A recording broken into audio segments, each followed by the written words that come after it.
这歐洲大賽每一分，誰可令你在頓時興奮？或你心中會對誰憐憫？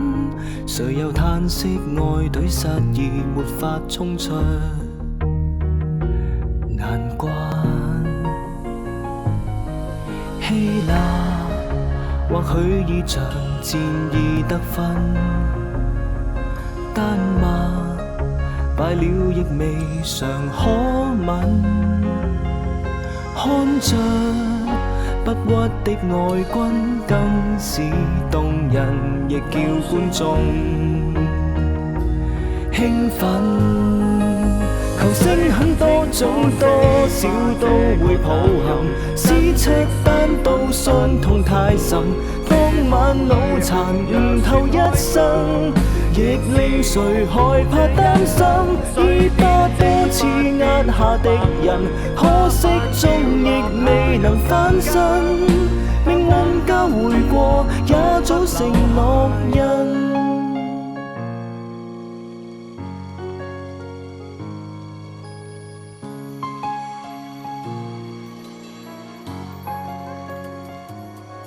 荷蘭或許把合作當惻隱，俄軍敗退實令人驚震，大概得失確也難料算，然而捷克最終出線，自有他的原因。煙幕或許指定配格仔軍，德裔大賽亦未曾抖震，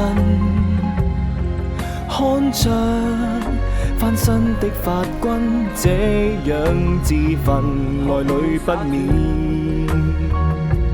悲憤。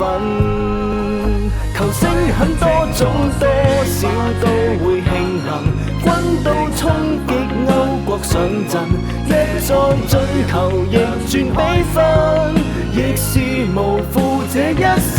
最見兵也兩度入球， F9 水上亦成將軍，個半鐘時間太多可發生。輸錢的可否不再用傲慢的口吻，抹殺球員場裏血汗。講真，足球場內誰料到散即是的比分。球星很多種，多少都會勝任，卡斯賭放組合太鈍，仿似鐵牆護了關心，亦令誰沒法得分。君子一再抗越敵人，高手戒備令人安心。別問這時間哪位能合襯，就讓這大賽永久成烙印。